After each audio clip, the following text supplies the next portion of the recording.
Well, good morning, everyone. Welcome back to Sid's Blue Sky Farm. It's a little bit of an overcast, damp morning. A little too wet to get out and do too much gardening and yard work. So what we're going to do today is something that I used to torment my kids with all the time on a much smaller property. We're going to go for a brief nature walk this morning. Just take a cruise around the property and look at some of the things that we've done, some of the plants and some of the items we've put in since we moved in here. Just get a little bit of an update. And no, I am not here to complain about the weather. I have learned my lesson. You can garden, you can farm, you can do all sorts of things poorly in wet weather, but you can do nothing in a dusty, dried up place. So we are never going to complain about the rain, and it's really good that it's here. Past 2 days have been pretty good, steady rains all day long, and I think it just makes everything healthier and look a little bit better. And it certainly doesn't do any damage to the pond or the pool. So let's get started on Nature Walk, Blue Sky Farms. Okay, first stop. Here in the front bed, we put in a pretty decent collection of agapanthus, one of my favorite flowers. You can see this is what it does when it's growing. It's this nice long stem on it. Pretty violet colored flowers. The dry weather really pulls them back pretty quickly, but I love them, one of my favorites.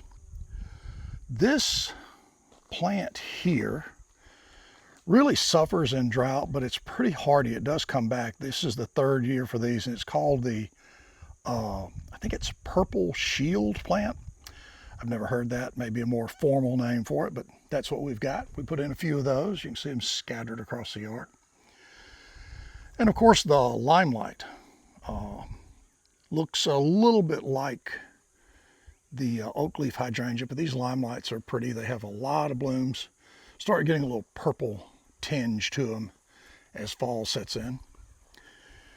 And after cutting down rows and rows of old giant, hedges in the front yard, really overgrown plants, we put those hosta in the back and then added the limelights in the front. One of my favorite trees, Japanese maple. This is a pretty one here. You can see it's going through a little bit of a color change right now. A little green and a little purple going on. We've got this one and the other one on that far side is a nice, deep, more reddish purple color.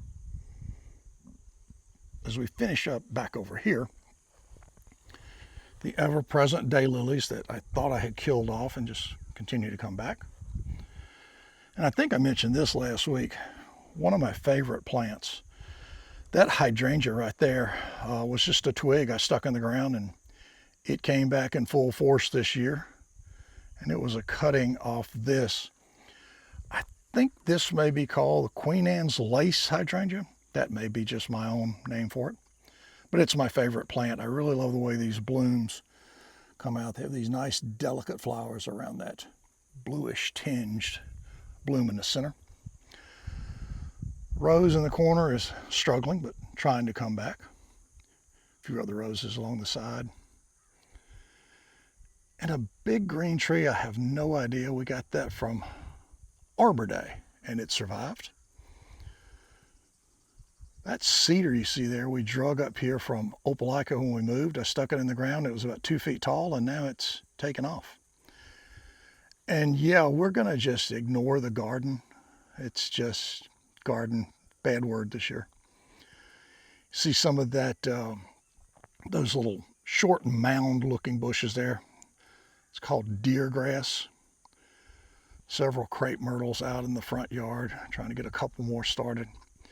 I'm really a fan of crepe myrtles. I just like the way they bloom and add to the yard. Those two trees, according to my Google search on my phone with a photo, are rubber trees. I don't know if that's right or not. It doesn't matter. They were like $5 trees at some nursery that had them on closeout, and now they're 15 feet tall in the yard, so that all worked out well. We have the pecan tree. This is the pecan tree that gave us the most production a couple years back. It's the small hard shell pecan They're a little bit sweeter, but they're much smaller than the Stewarts and other varieties. And then another really big mature pecan tree out by the edge of the road. I have no idea what this purple plant is. It was here in the yard, and I divided it. Actually, when I was trying to pull it up, it came out in two pieces. So I stuck one back in the ground and then balanced it off by putting one over there. That one's not doing quite as well. So we'll have to wait and see how that works out. Non-fruit producing, which I guess means flowering, cherry trees. A new bed I put in just a few weeks ago, just to kind of break up this big open space in the yard. A couple of butterfly bushes, more of those purple shield plants, and volcano bushes on either end. And those green plants, that variegated plant, I have no idea what that is. It's just something we drug up here from Florida, and it seems to like it here. Out in the front beds, pretty boring. Small collection of daylilies that I dug up from the side of the road because I don't like to pay for plants. And a collection of nandinas that have been here for who knows how long. But we made the beds a little bigger, put some mulch in it, and everything seems to be doing fairly well. One little bit of a point here in the drive, the old driveway in the house. I never really realized this, but this was a dirt or grass driveway. You can see how the contours shape it up. You know, like everything else in your yard, if you just look close enough at it, it'll tell you what it's going to do and what it wants. So this is a curved driveway, and it goes underneath this gigantic and magnificent magnolia to that concrete pad, which makes a T at the end of the sidewalk. Some very large magnolia roots that make grass mowing difficult. But the idea was people could drive up that grass driveway around to the front of the house, pull against this curb or concrete pad. People could exit their cars without getting their feet wet in bad weather. Great idea. And then continue on and back onto the main driveway. Just a little small touch I really like about this house. One other thing here in the front yard. This is a Japanese maple I also drug up here from our place in Opelika. It's kind of a sad, ugly duckling Japanese maple, and I think that's why I like it so much. It's just hanging in there and continuing to grow, even though it's really an odd shape. There's no doubt about that. And what I thought was a pecan tree growing up under it is actually a walnut tree. So let's hope that keeps growing. You just don't see very many walnut trees. We'll go over to the side yard. You can see how that magnolia is continuing to grow and be beautiful every single day. A little bit of a side yard view that I don't think I ever get around here and show people. A couple of agapanthus here on the side of that big gardenia. That bed you see was just built onto the porch, and we decided to try to take advantage of it. There you see two, I think those were $3 rose bushes that close out at Tractor Supply. I see those things, I have to buy them. All you need is time, a little effort. I'd like to put a big planter in that corner, you know, build it up and have some bright color, but we haven't quite got that done yet. Nice big pot here with asparagus fern. And yes, it will grab you if you stick your hand in there. The name of this tree just completely escapes me at the moment, but we all know it's a country tree. It's very popular, and I love them. They just have beautiful blooms and they grow like crazy. These two crepe myrtles obviously love this dirt. I broke off 2 sticks from the tall white crepe myrtles in the back, stuck them in the ground. Now 2 years later, that's what we have. It's awesome. When we first came here, I debated very much on cutting that. I think that's a holly bush. It was about the height of the fence when we got here. And now it's just continuing to go crazy and grow. More crepe myrtles on the other side of the fence. And we're going to do some work. We're going to put a fence, maybe a 3-rail fence around the front of the house at some point, and I would like to extend it down this side, just to kind of decorate, fancy up the front a little bit, bring it back to this post and this gate. We'll see how that works out. The next tree I want to talk about is this pecan tree. I bought this, I think 2 years ago. It was about maybe 3 feet tall. Seems to be doing awfully well here in the front yard. Just wanted to try to add a little balance to the front yard. A tree on that side, tree on this side. May take a little time for it to grow. If you walk with me here to the corner of the fence, this fence row had really scraggly pines and just trashy bushes all the way down it until I cleaned it out. And I decided to put crepe myrtles in. I'm not doing real well with my crepe myrtle growth along the fence line. The one you see in the very, very far corner there is doing quite nice. But there's 2 others in that middle section that are just really struggling. So I'm not sure why. I don't know. I have to think it's just the dirt, because everything else and everywhere else, crepe myrtles just grow like crazy. Here's an example of another plant that I really like. It's Spyhea. That again is just a twig I broke off and stuck into some potting soil. It seems to be working.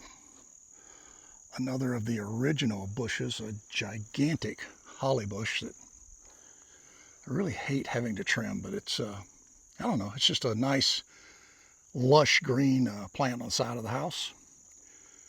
More Spyhea that we just stuck in the ground here, and they've done quite well.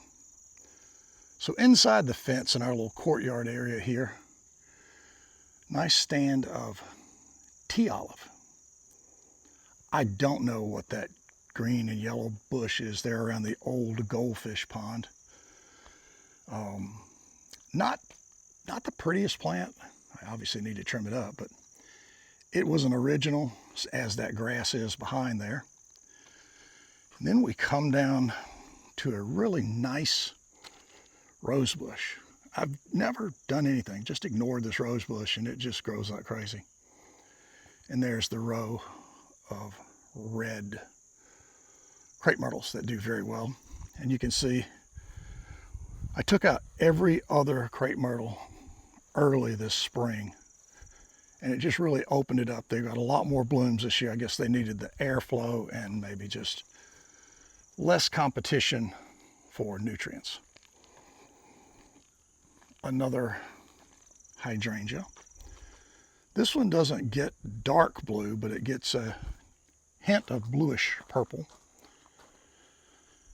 It is one of my favorite plants. I really like them. I love these hydrangeas. You can tell this one suffered from the dry spell we had. But it's growing, getting bigger every single season. A couple of hanging baskets from Newman's Farm Supply in town. I think those were $5 a pop, so I only bought 5 of them. Seemed like a really good deal to me, and they work really nice here on the shade by the pool bar. This plant here by the end of the pool is just, it's some form of butterfly bush.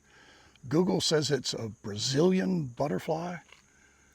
I don't know. You can tell it's about 10 feet tall now. It was a surviving flowering plant here at the end of the pool. And when we first came here, I've told you this before, the privet hedge had grown up right against it, so we were able to clean that out. And occasionally I have to get in there and cut a little privet out. This plant, I forget the name. It's a type of fern. very odd name fern. I had 3 of these trees gifted to me by my brother-in-law. Even though I put these inside during the winter, as he had told me to do, I think those 2 are dead. Those are as dead as Abe Lincoln. And this big one here is fighting really hard. It's trying to come back, so we'll see. I can kill most any plant, there's no doubt about it. Another rose bush that we ignore constantly and just continues to fight back. Here's an example of my failed sprig stuck in the potting soil. Sometimes it works and sometimes it doesn't. More of the, I think, Spyhea gladiolas that had bloomed. And here's what I call the hibiscus tree. I don't really know the name of it. It's just a beautiful, giant, covered in white blooms most of the time, tree here in the backyard. Give you a close-up of the bloom. Maybe somebody will know what this is. In the early spring, this thing is literally covered. The only problem is it's adjacent to the pool. So most of those white blooms end up over there. Not ideal.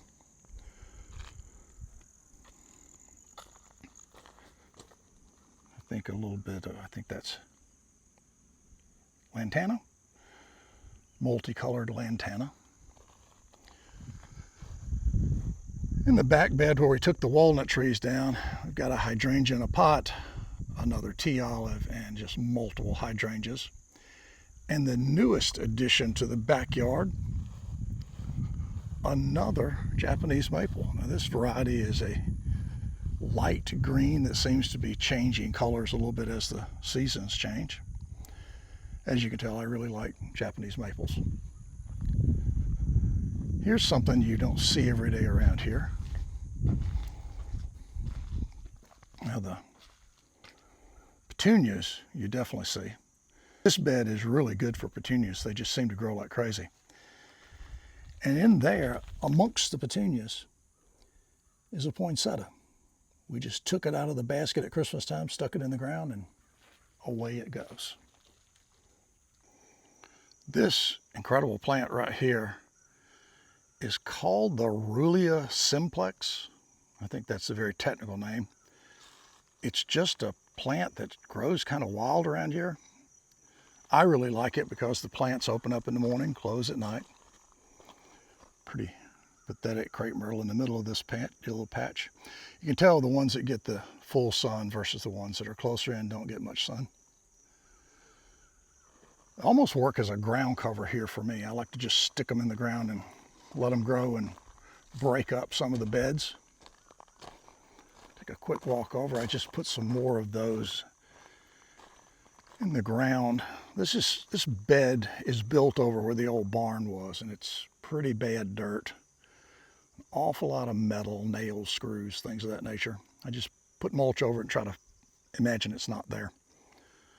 So we put in a little bit more of that, I believe it's called Ruellia. We'll see how it does.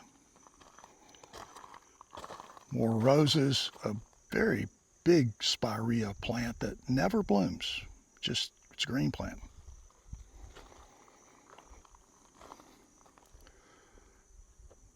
Birthday present, dogwood amongst the rose bushes. And my creation, I don't know why I did that, but I like it. It's just a little arbor. I had that top section from, I don't know, someplace we lived, and decided to stick it on top of 4 posts, and it's okay. It fills in the spot. I think I showed these last week, these zinnias. These are just some of my favorite flowers, and I randomly just dumped 2 packs out here along this edge, and you can see these are really nice plants, really pretty flowers. And they're not low maintenance, they're no maintenance. I just threw them on the ground. Every once in a while, hit them with water when it's dry, and then forget they're here. And they're annuals, they don't come back although they could self-seed is what I've been told. And more of the rose bush collection. Off in the distance there, if you remember a while back, we made a bed. That little bed right there, I've got some more of that country bush that is some sort of Brazilian butterfly, they say. It has a crepe myrtle in the middle of it and more of the purple plants that we just looked at. I think they called it Ruellia. Whatever it is, it's there and it seems to be working. I just noticed this stray crepe myrtle seems to be doing pretty well here amongst the rose bush. Don't think I can salvage that one. I may just let it grow and then move the rose bush. Who knows? We'll see how it works out. I think in almost every video I've done, that white FedEx truck joins us. He is one busy man. In the bed here, this is the close-in garden, we call it. Both of them are close-in gardens. Both of them are really bad this year. They are not doing all that well. But the roses, again, closeout roses from Tractor Supply. And 3 really pretty canna lilies. These things are just growing wild. I dug them up, split them, and put them in the ground. Another very healthy and growing like crazy walnut tree. I guess the walnut came from the edge of the house, rolled down here and got in the ground, and away it went. Martin house that occasionally has birds in it. A good collection of, again, my brother-in-law's generosity, the volcano bush. Old clothesline post that I really should take down. I have planted these bushes in every house we've lived in since about 1992 or 3. My brother-in-law Zim had these plants at a house in LaGrange, and I have subdivided them and planted them in every place we've lived except Chicago. I think it's just too cold there. Good collection of butterfly bushes mixed in with these things. I have no idea what those are. They're just plants. I like them. They're pretty. They grow like crazy, but I really don't know what they are. The butterfly bushes are really pretty. Typically there's hundreds of butterflies. Today there's only a couple out here. I think that's a hawthorn tree growing. I just planted that. Another freebie from Arbor Day.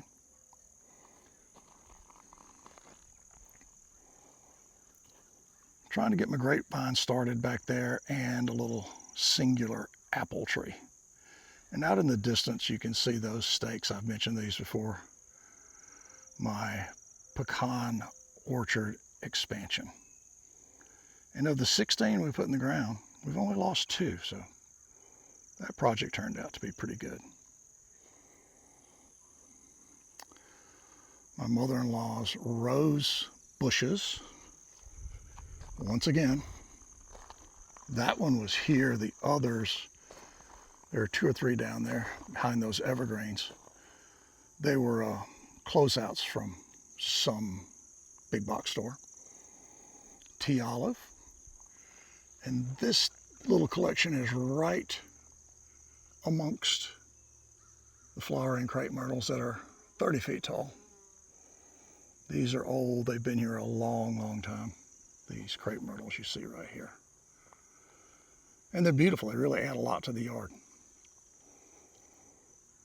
More hosta in the bed at the base there. And more crepe myrtles. These are more of those red crepe myrtles. I just took a trimming, and I think I put 4 or 5 in that bed, and 2 of them have survived. My mother-in-law's honeysuckle that she dug up from the field behind us. They're doing quite well. Her really successful bucket garden. I'm very jealous. Mine is doing nothing. And hosta that is trying to recover from the drought we had recently, the 2 or 3 weeks of high temps and low rain. More mature pecan trees all around the backyard. I think there might be 13 mature trees here in the yard. Let me go back. That is my bucket garden. Maybe the location's bad, maybe it's not enough sun. Nothing. Really, really pathetic. Gardening has not been fun this year. But that's the way it is sometimes.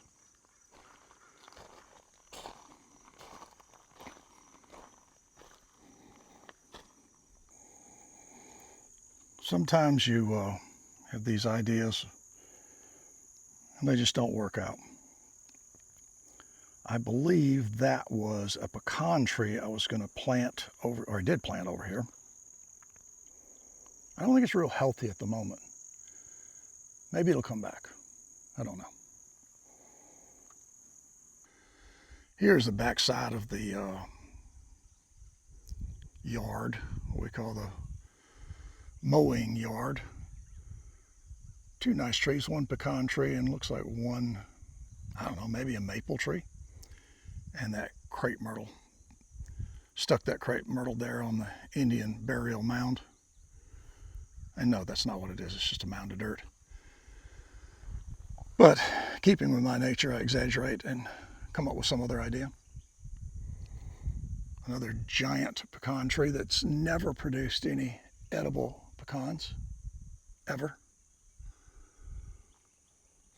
Then a bed that my wife thinks is horribly ugly, and she's probably right, just a bunch of rocks outlining it.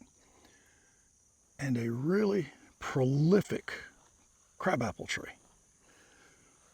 This ground, if you could see through the grass, is covered with crabapples, as is the tree still. I mean, look at the crabapples on this thing. And the wind has blown down about 100,000 of them. Some azaleas that failed there and there. More of that Brazilian butterfly, or at least that's what we're calling it.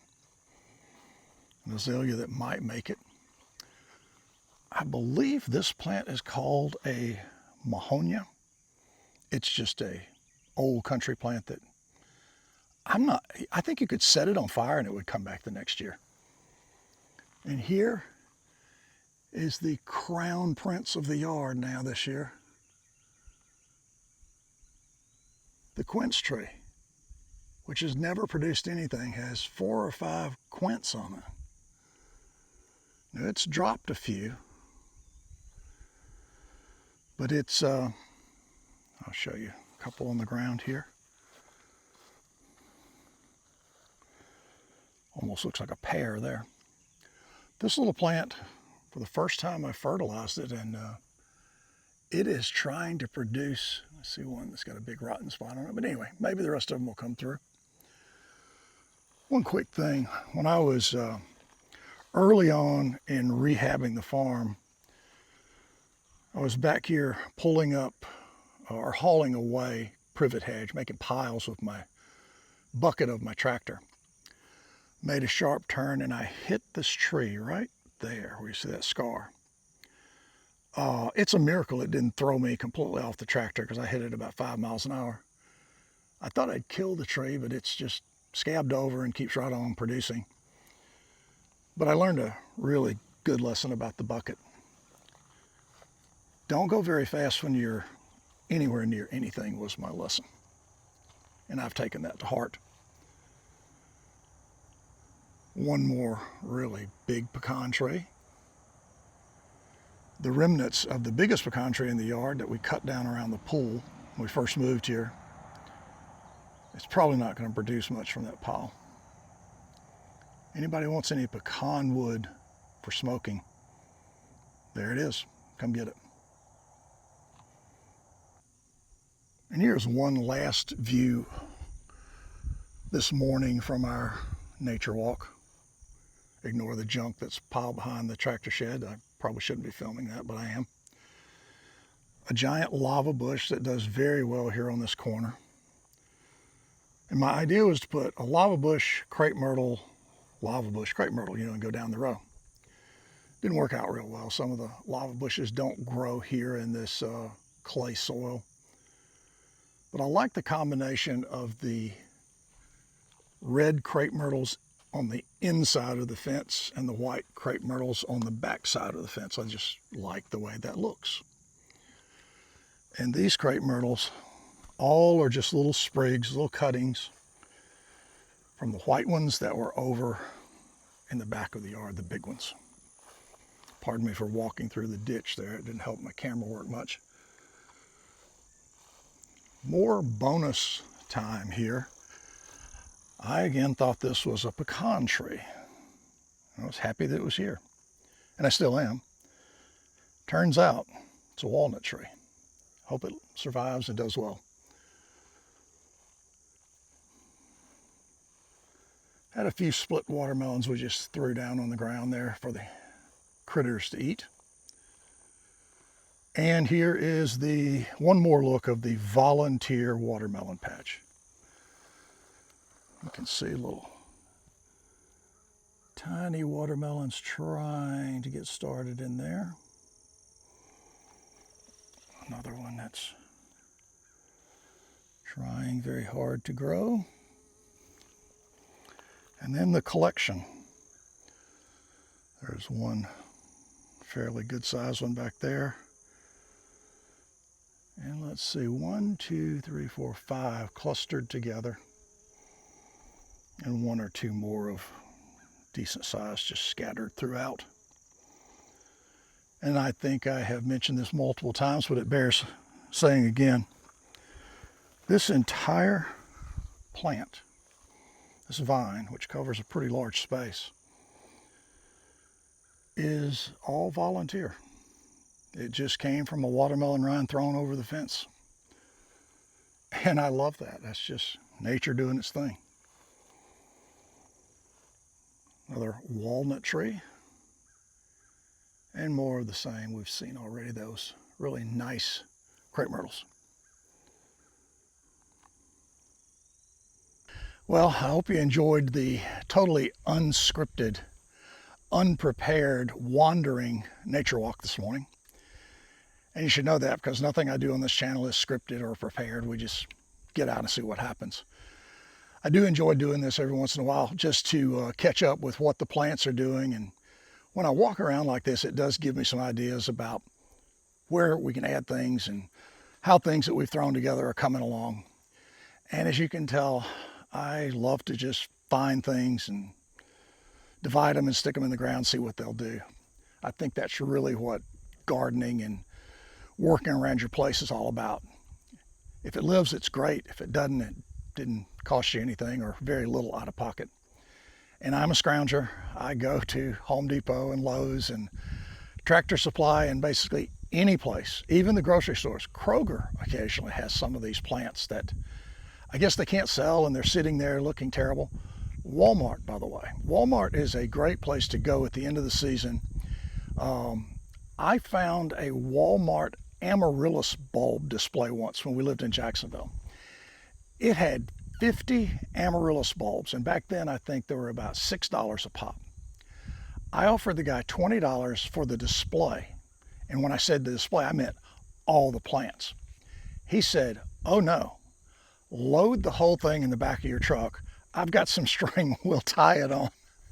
So occasionally you run into those things, and of those 50 amaryllis bulbs that were really dehydrated and looked like, they were gone, I would bet 30 of them came up, and we put them in 2 places in Jacksonville, 2 different houses we lived in. And it's just one of those little adventures you go on and you feel like you've done something good or right whenever that works out.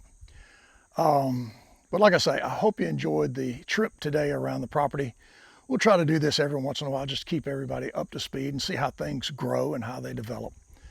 But until we get together again, either later this week, if it dries out. If it dries out and things go well, we may have some sweet corn by the weekend, hopefully. But like I say, until we get together again, take care of yourself, try to have a really good week, and we will see you again soon. Bye-bye.